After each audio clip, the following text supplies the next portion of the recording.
In front of me is Realme Narzo N61 and today I would like to show you how you can use App Cloner.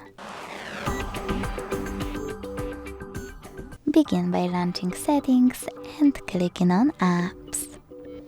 Then you need to click on Cloned Apps and tap on plus icon next to an app that you wish to clone.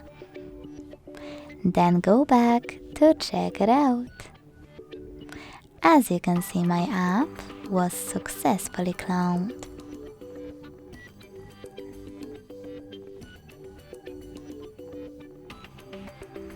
To delete this clone, go back to the same settings. Select Apps again. Click on Cloned Apps and use bin icon next to the one that you wish to get rid of. Then confirm your choice in the pop-up. Thanks so much for watching. If you enjoyed this video, leave a like, comment and subscribe. Bye!